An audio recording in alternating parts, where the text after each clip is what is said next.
dipersembahkan oleh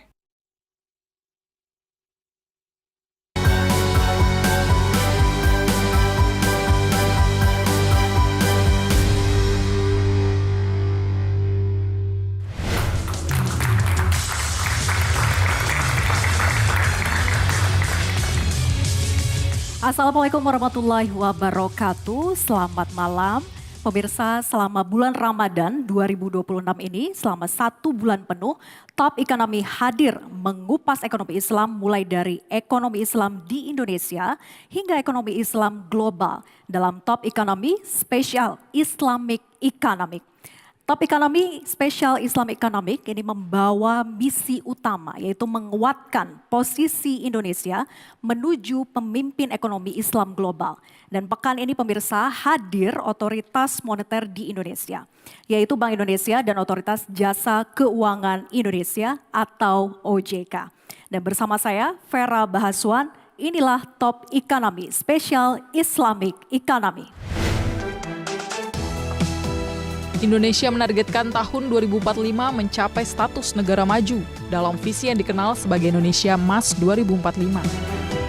Menuju Indonesia Emas 2045, salah satu faktor penentunya adalah ekosistem ekonomi syariah. Mengapa? Sebab volume ekonomi Islam global sangat fantastis, tembus 100.000 triliun rupiah. Indonesia harus menguatkan ekonomi syariah sebagai bagian dari fondasi ekonomi nasional menuju Indonesia Emas 2045. Berdasarkan data The State of Global Islamic Economy tahun 2025, Indonesia sudah berhasil sebagai negara peringkat ketiga dunia ekonomi syariah global. Indonesia unggul di sektor busana muslimah peringkat 1 dunia, pariwisata ramah muslim peringkat 2 dunia, dan kosmetik serta farmasi halal peringkat 2 dunia. Kini ekonomi syariah Indonesia terus tumbuh dan melaju.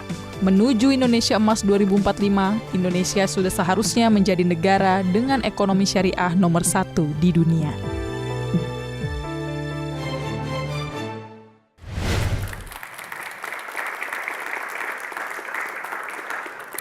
Telah hadir para narasumber kita yaitu Bapak Dr. Dadang Mulyawan, Direktur Eksekutif DEX Bank Indonesia.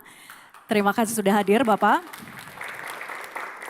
Kemudian Bapak Deden Firmanha, Deputy Commissioner Pengaturan, Perizinan dan Pengendalian Kualitas OJK. Terima kasih sudah hadir Pak Deden.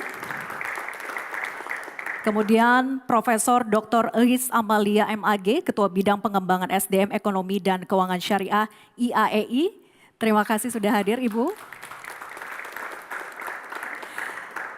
Kemudian Profesor Dr. Murniati Muhlisin MACC CFP, Ketua Bidang Komunikasi Strategis dan Kerjasama Internasional IAEI. Terima kasih sudah hadir. Baik, kita akan mulai diskusi. Saya ke Pak Dadang terlebih dahulu. Pak Dadang, berdasarkan kajian dari DEX Bank Indonesia, apa sebetulnya arti strategis Indonesia memimpin ekonomi syariah global, Pak? Memimpin ekonomi syariah secara global artinya nomor 1 kita harus bisa memanfaatkan new area of economic development. Jadi kita bisa melihat bahwa dari tahun 2024 sampai 2028 kita bisa melihat tingkat konsumsi itu naik drastis dari sekitar 2,4 triliun USD naik ke sekitar 3,3 USD. Dan juga aset keuangan syariah secara global naik dari sekitar 5 triliun naik ke 7,5 triliun USD. Nah, di sini kita harus memiliki suatu strategi memanfaatkan pertumbuhan tersebut untuk memberikan impact yang positif terhadap pertumbuhan ekonomi nasional. Jadi baik dari sisi supply secara ekosistem dalam negeri yang bisa secara efektif menghasilkan produk-produk yang kompetitif untuk juga menjadi target-target ekspor kita ke negara-negara dunia yang memang terkait dengan halal value chain.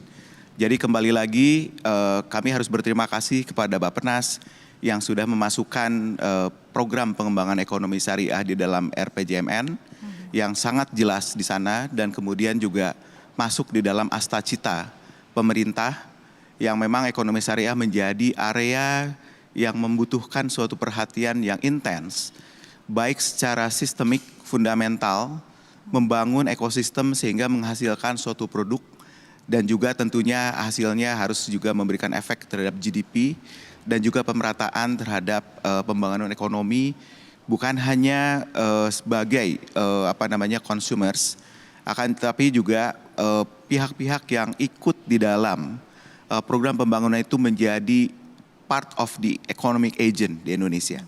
Dengan demikian, inclusivity dan juga sustainability dalam economic development secara nasional akan terjaga dan secara efektif akan membantu juga program pemerintah yang strategis. Nah, saya kemudian dari sisi regulator ke Pak Deden. Pak Deden, dalam berbagai kesempatan bicara soal keunggulan ekonomi syariah Indonesia, saya selalu menggunakan data dari SGIE begitu ya, bahwa Indonesia itu unggul di busana muslim nomor 1 dunia, pariwisata juga ramah muslim peringkat 2 dunia, dan kosmetik serta farmasi halal peringkat 2 dunia. Nah, dari sisi regulator sendiri, apa yang bisa disupport Pak untuk ini? Baik, terima kasih Mbak Vera. Jadi kalau kita lihat tadi Pak Dadang, Mbak Vera juga sempat menyinggung masalah ekosistem. Nah, memang pengembangan ekonomi syariah ke depan mau tidak mau tentunya harus didasarkan pada perkembangan ekosistem. Karena tadi sebagaimana disampaikan bahwa di beberapa sektor ekonomi secara global ranking kita sudah cukup baik. Namun memang kalau kita melihat dari sisi keuangan syariah, ya, kita belum berada di peringkat kita belum teratas. berada di peringkat teratas. Ya. Jadi kalau menurut tadi Mbak Vera menyinggung tentang SGIE report, itu di tahun 2003-2004 kita berada di urutan ke-6. Kemudian kalau kita lihat update-nya ada nih di report yang lain dari IFD. Itu kita sebetulnya dari sisi aset sudah naik, tetapi dari sisi ranking itu malah turun 1 tingkat. Karena ternyata kemudian ada Qatar yang kemudian pertumbuhannya lebih cepat dari kita. Terakhir di Desember 2025 dan kemudian mulai memasuki Januari, Februari 2026 ini, sebetulnya ekonomi, keuangan syariah kita juga tumbuh sekitar 8,5%. Sehingga sekarang ini sudah mencapai angka di atas 3.000 triliun rupiah. Namun memang sekali lagi bahwa kecepatan pertumbuhan itu harus tetap kita jaga untuk tetap kita kemudian bisa berada dan bahkan mengejar ranking di antara negara-negara lain. Salah satu kunci yang harus dilakukan sekali lagi adalah melalui pengembangan ekosistem. Karena tadi sebagaimana Pak Dadang sampaikan bahwa konsumen dari lembaga keuangan syariah itu adalah berada di sektor real. Merekalah yang kemudian memanfaatkan produk, memanfaatkan layanan dari keuangan syariah. Sehingga pengembangan keuangan syariah dan sektor real itu harus berjalan beriringan. Secara bersama-sama untuk kemudian kita mengambil potensi-potensi yang lebih besar sebetulnya dari ekonomi syariah secara global. Tentu kesemuanya ini adalah supaya kita kualitas kita tetap terjaga pada level internasional, pada level global, sehingga pada waktunya nanti setelah keuangan syariah kita ini menjadi semakin besar, kita tentu akan dicari juga nih oleh para pelaku keuangan syariah global. Sehingga nantinya diharapkan sampai tadi kita diskusikan, kita tidak hanya menjadi konsumen terbesar di industri ekonomi syariah ini, tetapi kita menjadi pemain utama. Bahkan mungkin kita ingin menjadi goalnya ke pusat sana ya, sebagai dunia. pemain Betul. utama keuangan syariah Indonesia. Baik, berikutnya saya ke Prof. Is. Prof. Is, Indonesia menuju pemimpin ekonomi Islam dunia. Apakah sebetulnya SDM ekonomi Islam kita itu sudah siap untuk bersaing di level global? Ya, baik. Terima kasih atas pertanyaannya. Pertama kita perlu melihat bahwa Indonesia punya potensi yang luar biasa. Setidaknya 87% komunitas muslim Indonesia itu market yang luar biasa. Kemudian yang kedua, dengan sekarang bonus demografi itu juga usia dari 16 sampai 65 tahun itu berada pada posisi 70%. Artinya secara kuantitas sebetulnya SDM Indonesia itu sangat memadai. Akan tetapi saat ini Indonesia masih memang belum menjadi nomor satu.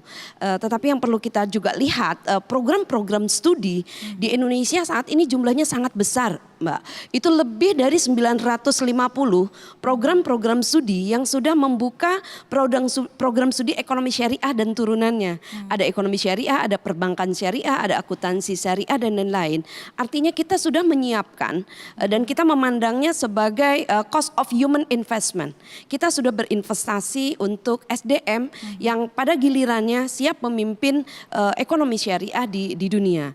Ditambah dengan tadi ekosistem yang terus berkembang dari dukungan dari regulasi, juga inovasi yang semakin terus dikembangkan. Dan kita memang membutuhkan SDM yang tidak hanya mumpuni dalam aspek syariah, tetapi juga SDM yang memiliki kualifikasi yang baik dalam aspek ekonomi, digital, dan juga memiliki standar-standar internasional. Dalam hal ini sertifikasi kompetensi, bukan hanya sertifikasi kompetensi di level nasional, tetapi juga memiliki kompetensi di level internasional. Dan pada titik ini kita memang masih perlu berinvestasi lebih banyak lagi.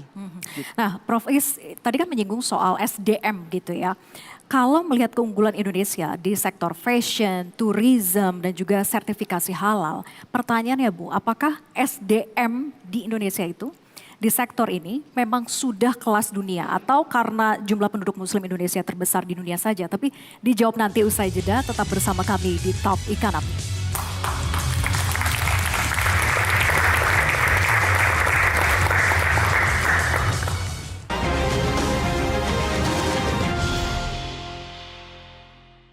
Dipersembahkan oleh, didukung oleh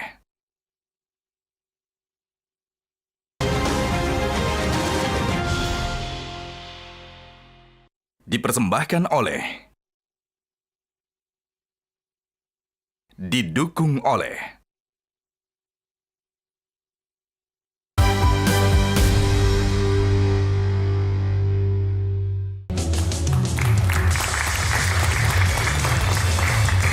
Anda kembali bersama kami di Top Economy, Special Islamic Economy. Kita lanjutkan diskusi tadi dari Prof. Is.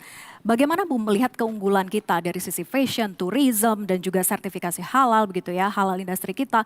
Tapi SDM-nya apakah itu sudah mumpuni, memang sudah sesuai dengan kelas dunia atau kelas global?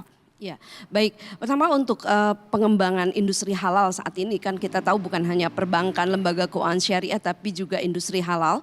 Kita sudah punya Undang-Undang Nomor 33 Tahun 2014 di mana mandatori semua produk-produk yang ada di Indonesia wajib memiliki sertifikasi halal. Dan kita sudah melihat banyaknya player-player baru, pemain-pemain baru di sektor industri halal baik di fashion, kosmetik, kuliner dan lain-lain, dan ini sudah mulai memasuki pasar bukan hanya pasar nasional tetapi pasar ASEAN dan juga internasional. Misalnya kosmetik, kita punya kosmetik yang mungkin kita nggak menyebutkan mereknya tetapi itu sudah masuk ke pasar internasional. Kita membutuhkan memang masih SDM. Yang dibutuhkan adalah memang peningkatan SDM yang memiliki kapasitas bukan hanya memproduksi tetapi inovasi dalam produk-produk sehingga kita bisa menghasilkan produk-produk halal yang kompetitif di level dunia.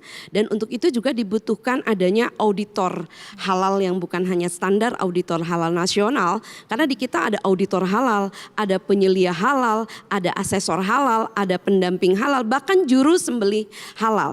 Ini harus berstandar internasional sehingga kebutuhan SDM ini tidak juga memenuhi hanya di Indonesia tetapi juga dibutuhkan misalnya juru sembelih halal di negara-negara yang memang di sana kategori non muslimnya sedikit begitu.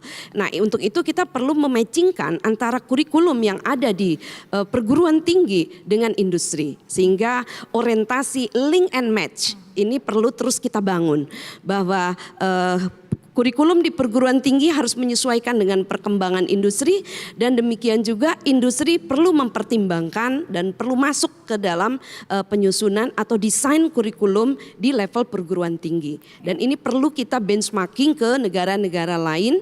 Dalam konteks ini memang sekali lagi kita masih perlu banyak berinvestasi. Baik, itu dari Prof. Ini saya ke Prof. Murniati kemudian, apa sebetulnya Bu kelebihan SDM Syariah Indonesia kita kalau dibandingkan dengan SDM kompetitor seperti Malaysia misalnya? Ya, terima kasih Mbak Vera. Kalau kita lihat dari Indonesia yang tadi sudah disebutkan oleh Prof. Is, kita memiliki 950 program studi. Itu tidak dimiliki oleh Malaysia sebanyak itu ya. Nah 950 program studi ini kalau kita jadikan talent pool, artinya setiap tahun katakan rata-rata kita meluluskan 50 per program studi misalnya, itu luar biasa 5.000 alumni yang siap untuk diserap di lapangan kerja maupun bisnis syariah.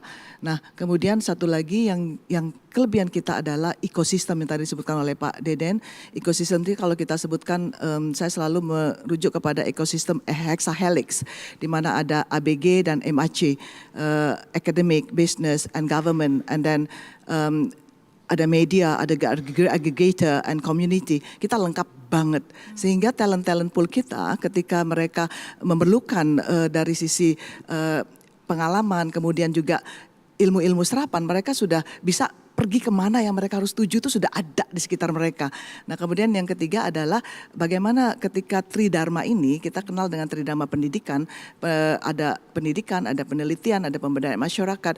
Ini juga sudah menjadikan satu kesatuan dari ekosistem yang sudah disediakan untuk talent pool kita. Nah sehingga misalnya kita bicara soal pemberdayaan masyarakat, mereka bisa dengan mudah mencari kearifan lokal dari ujungnya Aceh sampai ke Papua sana, begitu kayanya kita, sehingga menambah kemampuan mereka untuk bagaimana membumikan ilmu-ilmu yang mereka dapatkan, sehingga mereka nanti bisa diserap di dunia kerja maupun bisnis. Nah kemudian lagi dari segi penelitian misalnya, banyak sekali dari lembaga keuangan syariah saja, kita ada ribuan koperasi. Kemudian bank-bank umum syariah, kemudian unit usaha syariah, kemudian itu baru perbankannya, belum lagi asuransinya. Jadi sangat kaya sekali yang mereka bisa kemudian jadikan bahan-bahan penelitian. Data-datanya apalagi BPS sekarang, kemudian data-data dari setiap bank juga sangat-sangat memungkinkan untuk didapati dari secondary data yang dapat di website, yang merupakan ini suatu kekayaan yang dimana mereka bisa memperkaya kualitas pendidikan. Itu Mbak Vera. Jadi artinya kita tidak kalah sebetulnya begitu ya Bu ya? Iya. Oke, dibandingkan dengan Malaysia ataupun bahkan Timur Tengah. Iya.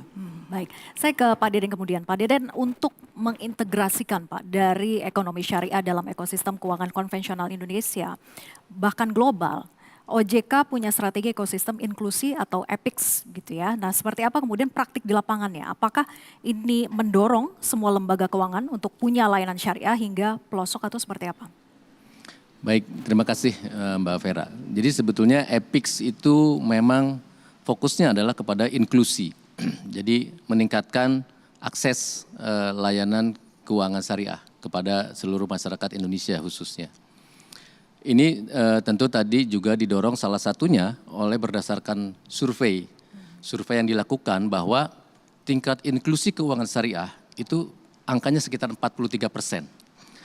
Maaf, tingkat literasi keuangan syariah itu 43%, tapi inklusinya baru 13%. Jadi akses keuangannya gitu ya? Akses keuangannya yang baru 13%. Artinya sudah banyak sebetulnya, cukup banyak, 43% yang sudah mengerti, tetapi yang sudah akses kepada keuangan syariah baru 13%. Oleh karena itu kita coba dorong akses kepada keuangan syariah ini. Tentunya kita lakukan berbagai cara. Peningkatan akses dilakukan baik dengan ketersediaan layanan secara fisik, misalnya dengan kantor-kantor cabang bank, perusahaan takaful, perusahaan pembiayaan syariah, perusahaan pinjaman syariah, maupun secara digital. Ada hal yang menarik dari kajian yang kita lakukan, bahwa bisa dikatakan dalam 5 mungkin 6 tahun terakhir, sebetulnya jumlah layanan fisik perbankan secara nasional jumlahnya sebenarnya turun. Jadi jumlah kantor cabang itu turun. Hal ini sejalan dengan tentunya digitalisasi. Sehingga lebih diandalkan akses secara digital. Nah, namun yang menarik bahwa ternyata jumlah kantor cabang Bank Umum Syariah maupun unit usaha syariah, jumlah layanan itu tetap naik. Karena memang jumlahnya belum terlalu besar tentunya dibandingkan dengan konvensional. Dan ternyata berdasarkan kajian kita, keberadaan fisik dari layanan keuangan syariah masih diperlukan. Meskipun bahkan untuk onboarding pun sudah bisa dilakukan secara online. Ada suatu diskusi ringan yang menarik dengan salah satu pengurus dan santri di pesantren. Bapak Ibu sudah memahami tentang keuangan syariah? Iya. Kenapa ya masih berbank di bank konvensional? Jawabannya singkat, karena yang ada di depan situ, yang di dekat sini adalah kantor bank konvensional. Jadi masih sangat berpengaruh. Tentu saja tadi di samping layanan fisik ini, kita pun tetap mengembangkan layanan secara digital.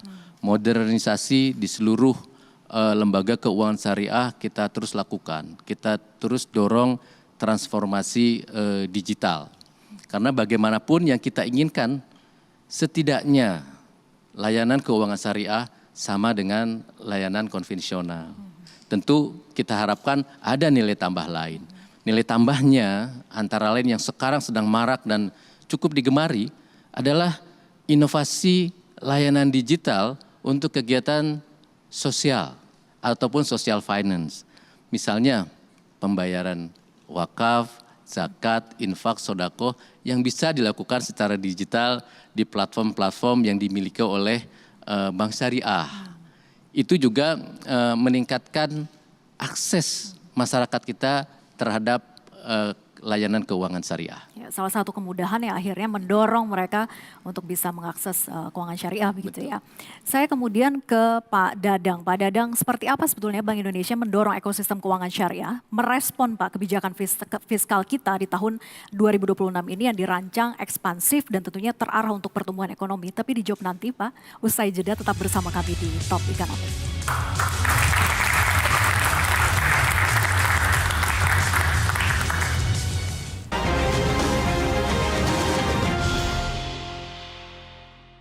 Dipersembahkan oleh,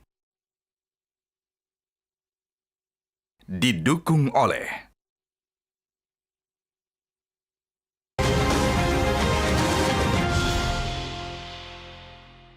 dipersembahkan oleh, didukung oleh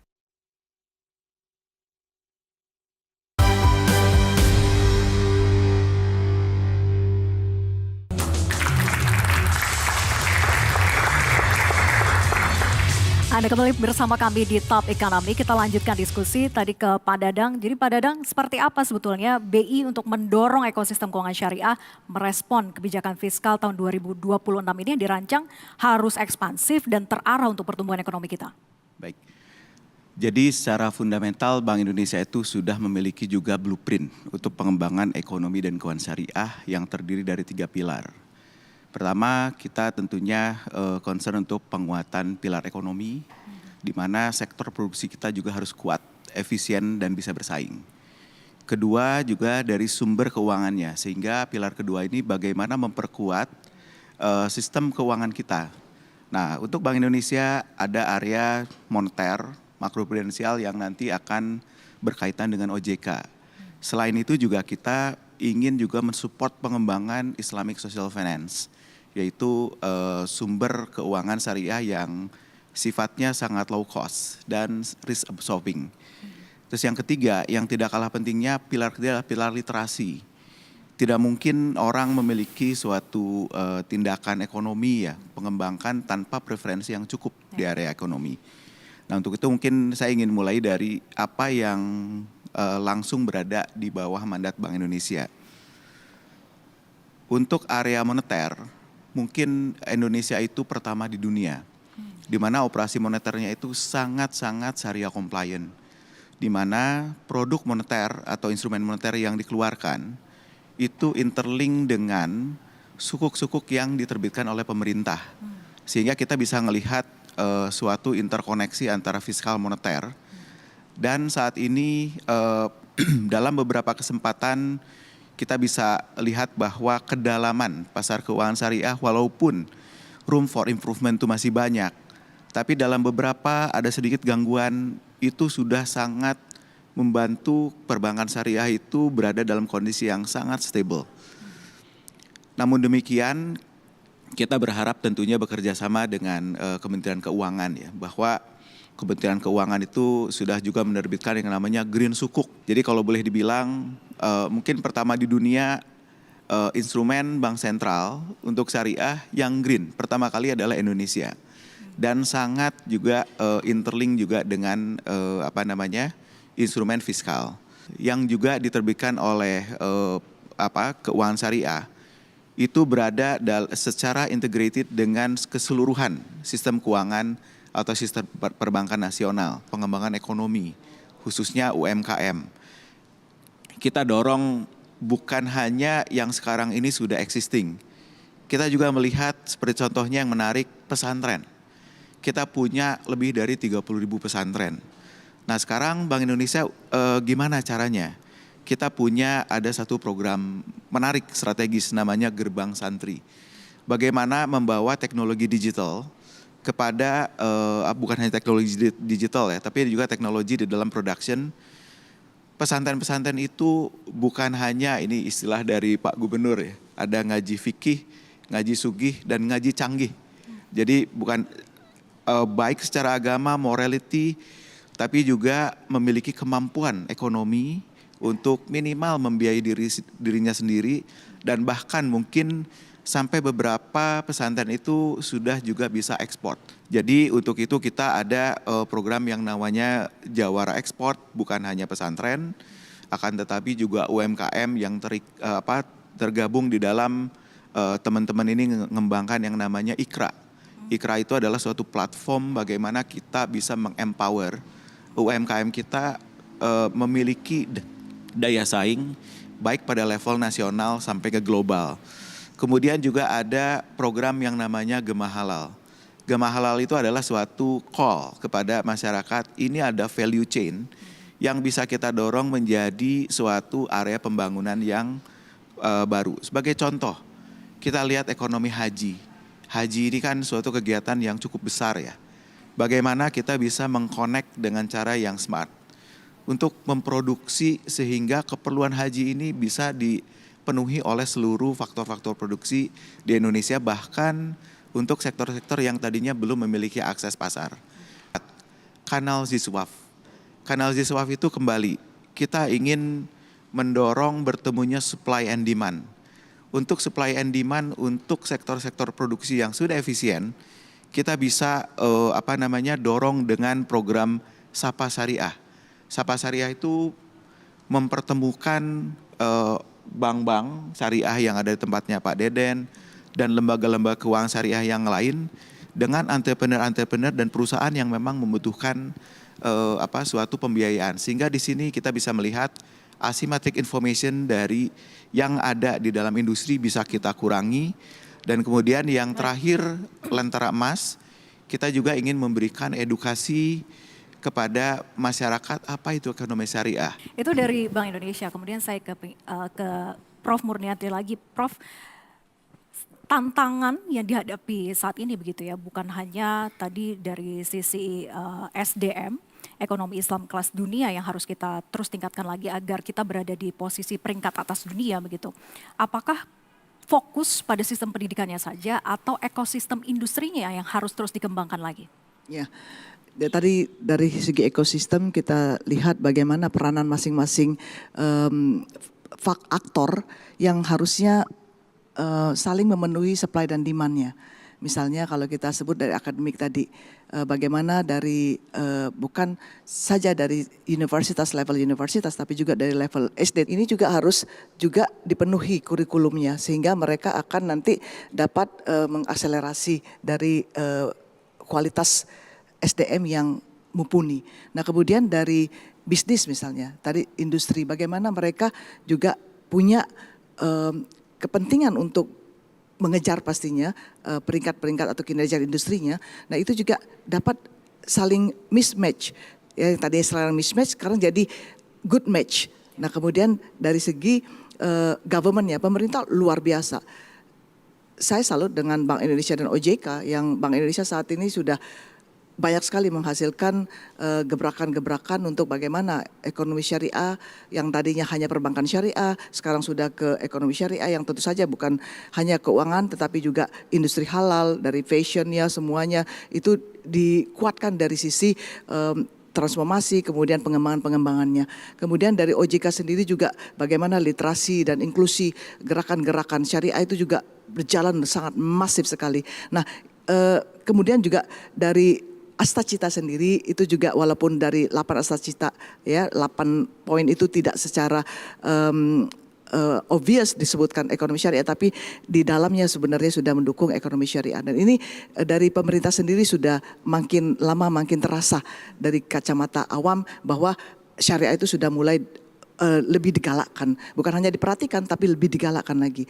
Nah tinggal yang tadi bagaimana dari sisi support sistemnya, yaitu media berapa banyak seperti Metro TV yang luar biasa yang sudah membuat program khusus misalnya untuk mengembangkan ekonomi syariah dari waktu ke waktu, bukan hanya di bulan Ramadan, harapannya setiap bulannya, karena memang dari sisi akselerasi informasi ternyata digitalisasi TV, kemudian media-media digital ini sangat mengena di setiap penjuru Indonesia. Nah ini yang mungkin bisa kita kuatkan lagi bagaimana sistem kurikulum yang kita sudah ada dikaitkan dengan ekosistem internasional yang menjadikan nanti ujungnya talenta yang kita adakan, yang kita dapati juga dapat berkompetisi secara internasional. Gitu Mbak Vera. Kita akan lanjutkan usai jeda, tetap bersama kami di Top Economy.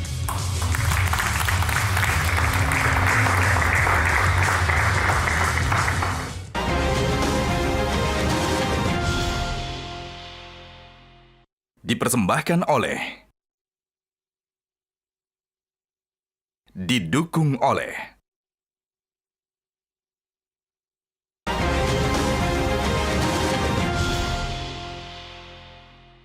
dipersembahkan oleh,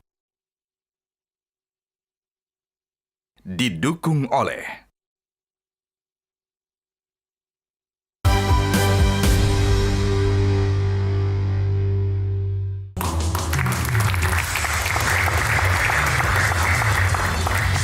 Anda kembali bersama kami di Top Economy. Saya langsung saja ke Prof. Is. Prof, tentang literasi ekonomi Islam, seperti apa sebetulnya strategi yang tepat bagi Indonesia agar ekonomi Islam itu makin menjangkau luas manfaatnya bagi masyarakat?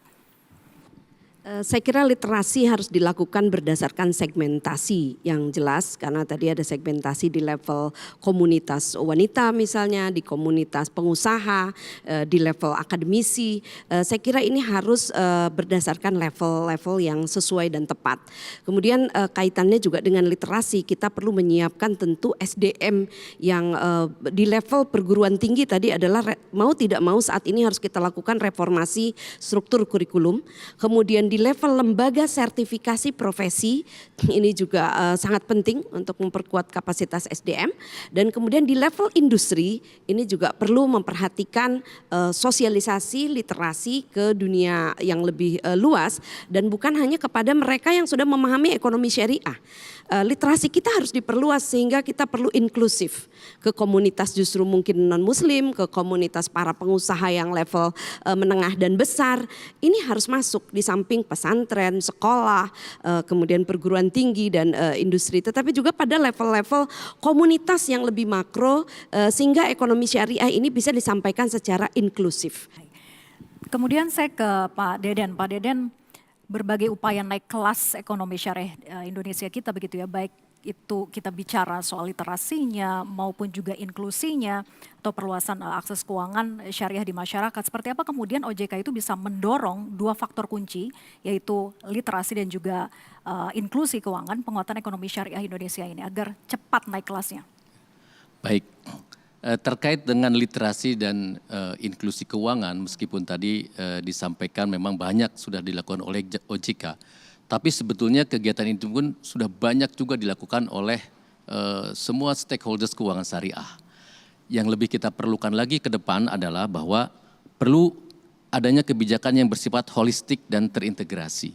Saya sampaikan holistik artinya komprehensif, semua sektor semua kita pihak gerakan terlibat. dan semua pihak terlibat serta terintegrasi. Dalam artian segala kebijakan yang kita tujukan untuk peningkatan inklusi, literasi keuangan kita lakukan secara bersama-sama. Sebetulnya kita sudah punya sekarang ini Komite Nasional Ekonomi dan Keuangan Syariah dan KNEKS inilah yang kemudian mengorkestrasi kegiatan literasi dan inklusi keuangan syariah ini. Di samping itu tentunya ada hal bahwa kita tetap terus mengupayakan perbaikan dari sisi ketentuan atau peraturan. Kenapa saya sampaikan demikian? Karena kalau kita ingin naik kelas tadi, menjadi pelaku utama di ekonomi dan keuangan syariah, maka tentunya kita harus memberikan kepastian hukum dan juga kemudahan berusaha bagi orang-orang yang kemudian bergerak di industri keuangan syariah, baik secara nasional maupun nantinya secara global. Yang berikutnya tentu tadi yang banyak kita bahas tentang pengembangan sumber daya manusia yang harus terus-menerus kita lakukan. Dan terakhir, meskipun sudah banyak sekali dukungan yang diberikan oleh pemerintah dan berbagai macam regulator dan stakeholders yang ada di kita, memang kita perlukan affirmative action dari pemerintah berupa dukungan, berbagai kebijakan dan program nyata yang kita tujukan untuk semakin memperkuat dan mengembangkan keuangan dan ekonomi syariah kita. Kebijakan holistik itu yang sangat dibutuhkan Betul. saat ini begitu ya. Saya kemudian ke Prof. Murniati. Prof, tentang digitalisasi Prof, ekonomi, ekosistem ekonomi Islam Indonesia. Seperti apa kemudian update terkini dan roadmap Indonesia menuju pemimpin ekonomi? Ya, dari segi digitalisasi tadi sudah pernah disebutkan juga oleh Pak Dadang bahwa kita di Bank Indonesia sendiri ada payment sistemnya, kemudian di OJK sekarang sudah mulai dari inovasi teknologi keuangan, kemudian kriptonya, kemudian ada P2P-nya, kemudian ada SCF-nya. Nah ini sudah makin diberikan regulasi yang sangat komprehensif. Nah hanya saja mungkin dari segi syariah, POJK atau peraturan OJK lebih khusus lagi untuk syariah ini perlu diperbanyak sehingga akan memberikan ruang di mana sistem digitalisasi yang ada di Indonesia atau digitalisasi keuangan di Indonesia makin mudah bergeraknya karena sudah dituntut oleh regulasi yang tadi sudah disebutkan oleh Pak Deden bahwa diperlukan lagi lebih banyak regulasi-regulasi yang menunjang keuangan syariah. Begitu juga dari Dewan Syariah Nasional Indonesia, ini Majelis Ulama Indonesia ini sekarang lagi berlangsung untuk bagaimana menanggapi tentang kripto dari sisi syariah. Kalau memang kripto sebagai mata uang memang sudah dilarang karena memang mata uang yang sah adalah rupiah, tapi dari kripto sebagai aset atau investasi ini masih menunggu fatwa dari DWSN MUI. Nah, kalau ini sudah ada semuanya sehingga kita bisa lebih berkompetisi di luar sana, di mana di Malaysia sendiri sudah mengenalkan zakat atas kripto, aset kripto, sehingga sejak tahun kemarin bahkan. Jadi bagi investor kripto sudah mulai ditunaikan zakatnya sepanjang asetnya itu sesuai dengan syariah.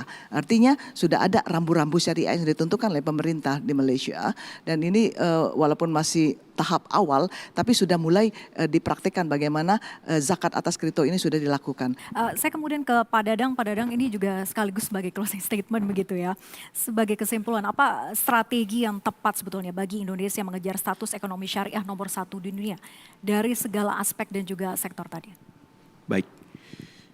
Untuk bisa mencapai leadership hanya satu, yaitu connect.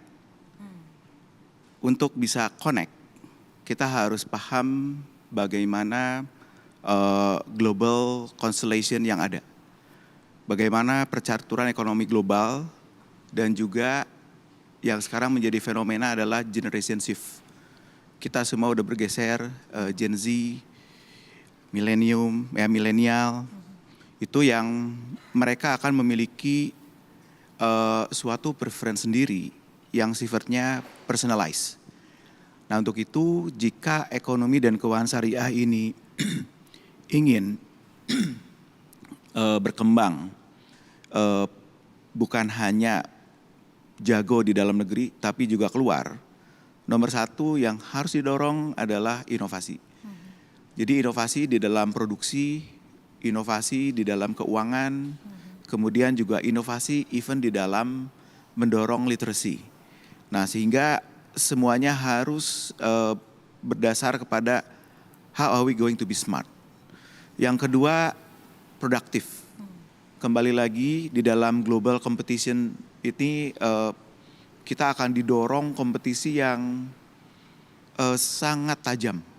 Bahkan produk datang ya, mungkin kita juga punya pengalaman mau dapat produk misalkan dari mana, lewat digital platform, ini bisa dari manapun, seluruh dunia bisa datang. Sehingga kita juga selain inovatif, produktif untuk mencapai agility. Karena kita harus bisa cepat berpindah mengelola pola bisnis dan yang lain-lain sehingga memiliki suatu flexibility di dalam berkompetisi. Dan yang terakhir, kita harus ingat jati diri bangsa Indonesia bahwa kembali lagi mengembangkan ekonomi syariah means preserving our national heritage. Ekonomi syariah itu sangat sejalan dengan nilai-nilai luhur bangsa Indonesia. Gotong royong, caring terhadap satu sama lain. Kita bisa berkompetisi, saling mencoba quote-quote mengalahkan, akan tetapi bagi orang-orang yang kemudian belum berhasil dan dia berada dalam kondisi yang tidak terlalu menguntungkan, kita juga bisa memberikan suatu pola pemikiran, pola hati kita membaca, bagaimana juga memberikan suatu kesempatan bagi mereka yang unfortunate tadi untuk bisa kemudian mencapai. Sehingga kita kembali lagi berada dalam suatu saying, if you want to go fast, go alone. If you want to go far, go together. Harus bersama-sama, kolaborasi, sinergitas begitu ya. Baik dari sisi regulator, kebijakan ya, maupun semua pihak stakeholders yang harusnya terlibat untuk bisa naik kelas. Agar ekonomi syariah kita bisa berada di peringkat atas dunia. Terima kasih kepada seluruh narasumber, kita berikan tepuk tangan yang meriah sekali lagi. Untuk Top Ekonomi Spesial Islamic Economy kali ini, saya Vera Bahaswan pamit undur diri. Terima kasih dan sampai jumpa.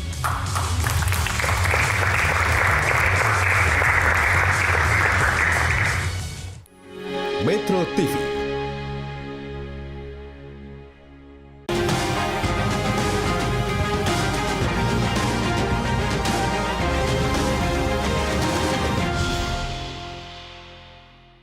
Dipersembahkan oleh Jelajahi cara baru mendapatkan informasi. Download Metro TV Extend sekarang.